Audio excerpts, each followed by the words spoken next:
May, the upcoming month, seems to be a lot more promising when it comes to game releases. Today we're going to talk about upcoming games in May and to see if, well, basically, if there's a chance that they could run on Steam Deck. Generally speaking, I try to cover at least one game a day. And yes, obviously it's impossible for me to cover every single game that releases in May, but I will do my best to cover every interesting game that releases on a given day. And as always, I try to make some predictions as to whether or not these games run well on Steam Deck or not. Educated guesses based on things like graphical fidelity or external factors like anti-cheat. But before that, if you like this video or any other video I make, please like, subscribe, and share with all of your friends. Spreading the good gospel of high-tech low life lets the YouTube algorithm know that I'm doing well.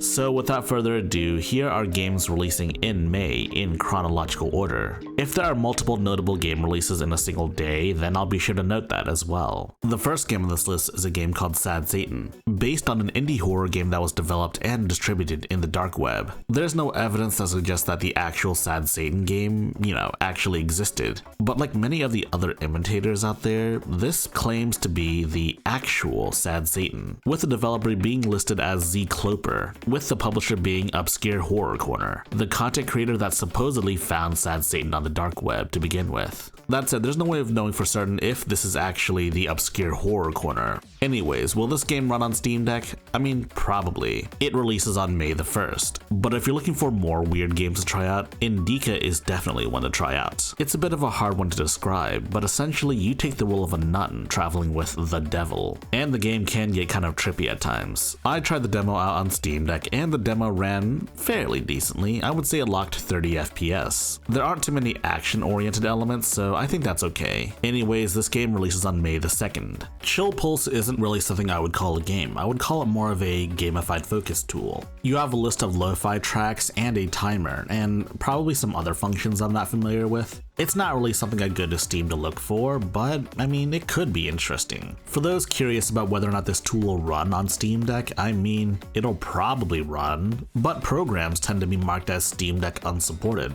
Anyways, this tool releases on May the 2nd, 2024.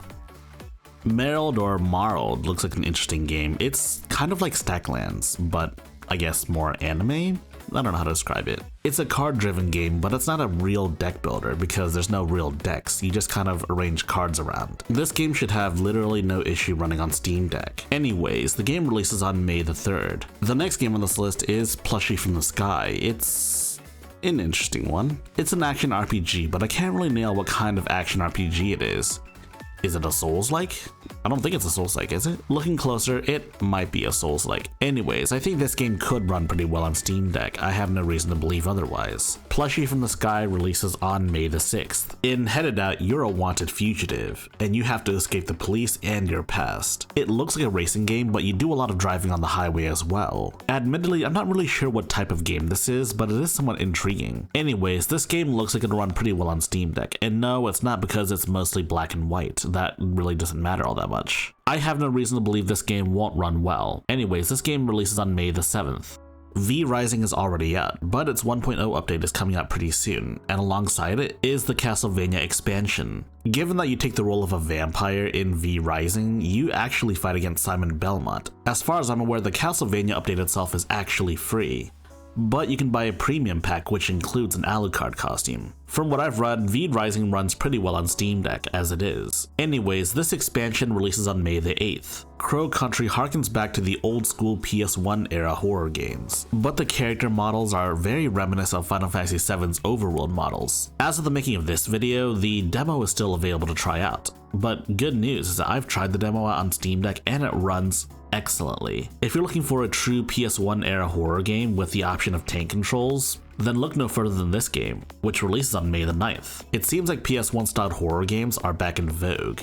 There's a new Vampire Survivors DLC coming out. Everyone thought that a Vampire Survivors and Castlevania crossover would be a perfect fit, and I'm assuming the developers did too because they went in the other direction. This DLC features 22 new weapons, 3 new maps, and 8 new characters. Some from obscure entries like the werewolf guy from Hardcore, or the Probotectors from the European Contra games. And of course, Vampire Survivors is one of the most played Steam Deck games, period. Anyways, this DLC releases on May the 9th. Animal Well is most notable for being the first game published by Donkey's new indie publishing company, but it also promises to be one of the most unusual Metroidvanias out there, and that's pretty exciting. Metroidvanias are great, I love them, but they're also somewhat formulaic. But this could be something else entirely. Also, you would not believe the number of times I've called this Animal Farm, you know, George Orwell's Animal Farm. Anyways, this game releases on May the 9th and it looks like it'll run pretty well on Steam Deck. Moose Miners is an unusual game. You take the role of someone managing a moose mining operation. The moose do all of the mining of the gem farm? It looks like a farmland with gems in it.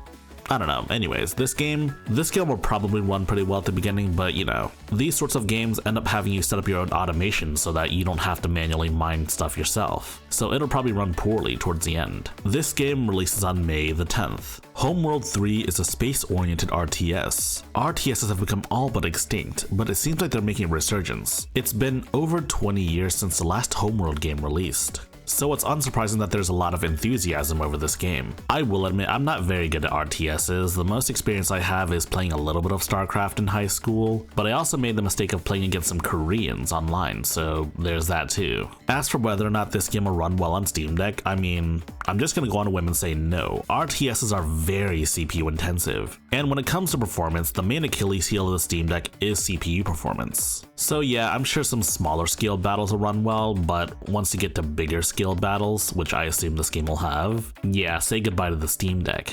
But if you want to try this on your Steam Deck, why don't you let me know if it runs well. Anyways, this game releases on March the 13th, 2024. Hold on, didn't Ubisoft just release a Prince of Persia game this year?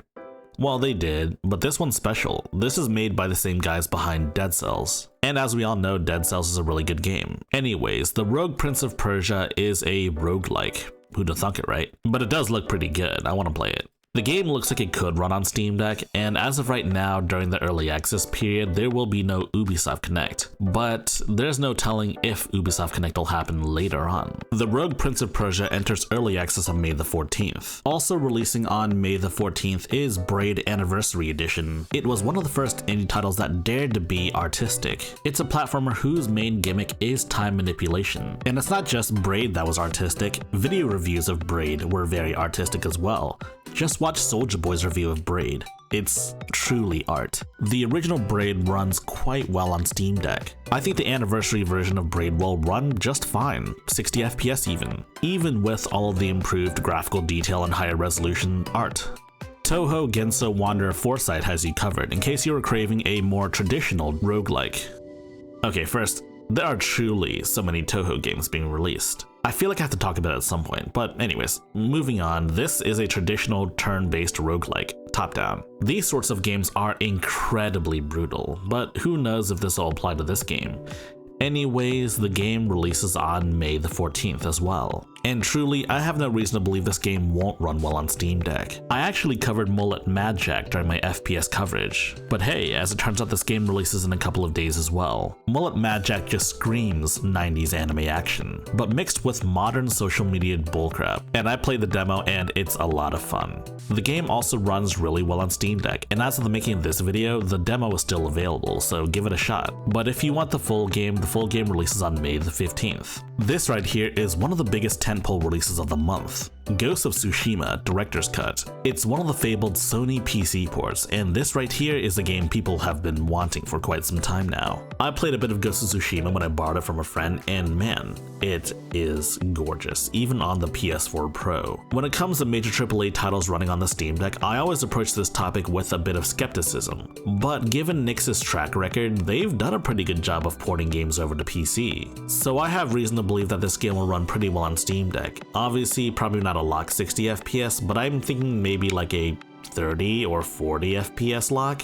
I don't know. This is also supposed to be PlayStation's first game featuring the PlayStation overlay. For those with existing PlayStation accounts, this confers a lot of benefits, including crossplay for the co-op mode, and of course cross-platform trophies. This PC version of the game releases on May the 16th, 2024.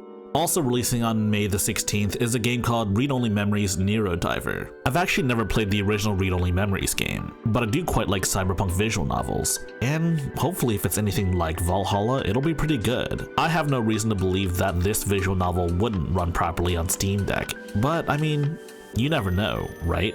Check it out if you can. I have no experience with My Little Pony games or even the franchise as a whole. The most I've seen of My Little Pony was that one YouTube video called Smile HD, and man, that was a really funny video. Anyways, this might shape up to be the best My Little Pony game since Them Fighting Herds, or Luna game. It seems like it'll run pretty well on Steam Deck, though I'm not gonna buy this game so I won't know for certain. But if you're interested in this game, then the game releases on May the 17th. Dusk is a 2D action platformer. The Steam page doesn't mention that it's a Metroidvania, so I'm assuming this is just a regular old 2D platformer. The game kind of looks interesting, though we'll have to see more of the gameplay later on. Hopefully they'll release another trailer or something. I have no reason to believe that this game won't run on Steam Deck. And yes, for those interested, this game releases on May the 18th. The tower on the Borderland describes itself as a horror game inspired by Super Metroid and The House on the Borderland. I mean, I haven't read The House on the Borderland. I wonder if it's like House of Leaves. Anyways, I have no idea how this shaked out to be like a third-person version of Shadow Tower. You know, that FromSoft title with guns. That said, survival horror is definitely the best type of horror game because it forces you to consider whether or not you should use your resources or not. And if you use too many resources, you could actively screw yourself, which is great. I think this game will run pretty well on Steam Deck, and for those interested, this game releases on May the 20th, 2024. Probably the biggest release in this month is Senua Saga, Hellblade 2, a rare Microsoft exclusive. Anyways, is it a bad time to mention I've never played the original Hellblade, so I have no real frame of reference? I mean, I hear the original Hellblade is really good, so maybe I should give that a shot. But anyways, I don't think this game will run well on Steam Deck. Like, obviously this game's probably not going to hit 60 FPS, but I'm not entirely convinced this game will maintain a solid 30 FPS. But you never know. My predictions could be wrong, and I invite Microsoft to prove my prediction wrong as well. That's the graphics in this game are insanely next level, which also makes me think this game won't even run that well on Steam Deck to begin with. Anyways, Hellblade 2 released on May the 21st. Releasing on the same day though is Gestalt, Steam, and Cinder. It's a 2D Metroidvania. I really do like the aesthetic. It's got a sort of Western meets steampunk vibe. There's a demo available right now if you want to try it out, but last time I tried the demo, it ran pretty well on Steam Deck, which hopefully means the main game will run just as well as the demo did. So yes, as stated before, this game releases on May the 21st. Harvest Hunt is a survival horror game with what seems like deck building and roguelike elements. I'm not entirely sure what to make of this game, what the core gameplay is, or if there's any actual deck building. In this case, talking about actual gameplay elements would require me to actually get a feel for myself, actually play the game myself. But regardless, will this game run on Steam Deck? I definitely think this will run pretty well on Steam Deck. Anyways, this game releases on May the 22nd. Until Then is a narrative-driven mystery game. Well, it's more like interactive fiction. The entire game is in pixel art, but the pixel art is used in a more cinematic form factor. You've got these sort of pixel art animations in angles that are more suited towards, well, say, a movie or a TV show or a major AAA title. Given that the main selling point of these sorts of games are story, it's impossible to comment on that. But what I can comment on is if this game will run well on Steam Deck. And I have no reason to believe that, again, it won't. And this releases on May the 23rd.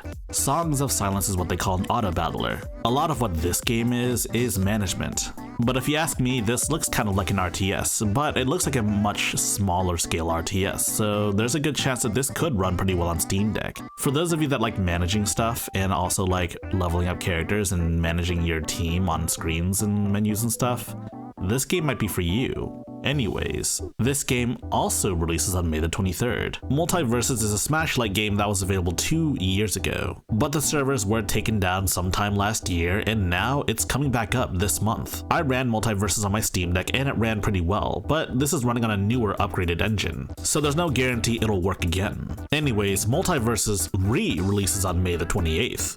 Capes is a superhero-themed turn-based strategy game.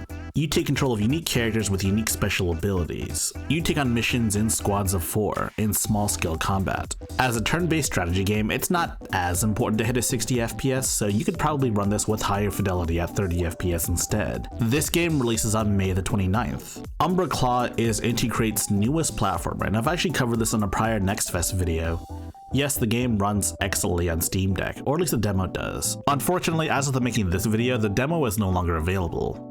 But it does run well, trust me. Anyways, the game releases on May the 30th. SKALD Against the Black Priory is an RPG based on, well, classic Western CRPGs, the likes that I'm honestly not very familiar with. Honestly, this game looks kind of insane. I actually want to try this game out now. There's a demo available if you want to try it, but I have no reason to believe this game won't run well on Steam Deck. This game also releases on May the 30th. Also releasing on May the 30th is a game called Selaco. I've actually covered Selaco a couple of times in this channel. I've covered it in a Next Fest, and I've also covered it in the very recent FPS Fest, and the demo runs great on Steam Deck. And yes, even the demo had a Steam Deck graphical preset, which gives me hope that this game will run really well on Steam Deck. It's a boomer shooter, but it's more stylized after something like Fear. But if you're on the fence about this game, I suggest giving the demo a try. I don't know if it'll be up when the game fully releases, but as of the making of this video, the demo is certainly available to try out right now. And now it's time to talk about games releasing sometime this month, with no definitive date.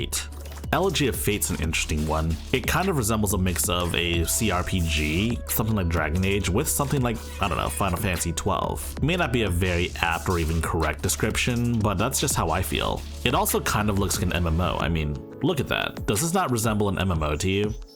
Well, supposedly it's not an MMO, so yeah. The combat does look quite interesting. As someone that's played a lot of MMOs in my time, and a lot of RPGs, this is something that really speaks to me. But if you look at all of the particle effects and just a lot of what's going on, I'm not sure if this game will run well on Steam Deck, or even if it's really a good fit. I mean, look at all that stuff you have to read on the screen. It's gonna be really small and hard to read on the Steam Deck. There is a free prologue available, so I'll have to try that on my own time. The month of May has a wide variety of interesting game releases, though it mostly depends on what kind of genre you like. Of course, the two biggest games to watch out for are both Senua Sacrifice Hellblade 2, as well as the PC release of Ghost of Tsushima, both of which are massive AAA offerings from console manufacturers. But even among the various indie releases, there are some genuine indie surprises. Yes, some games are games that I've tried out during the Next Fest, but some are games I've never heard of. Whatever the case is, I'm certain May will be a good month, because there's a lot of games to try out, and a lot of different games that you may enjoy, even if some others may not. So why don't you let me know what games you want me to cover on the Steam Deck, to see if they work or not. Just let me know in the comments down below. If you like this video, please press the like button and check out our other videos, and if you like those other videos as well, be sure to press the subscribe button, and share the good gospel of high-tech lowlife with your friends. Furthermore, we have a community Discord for enlightened individuals such as you. And if you wish to further support high-tech lowlife, be sure to check out our Patreon page. Links in the description.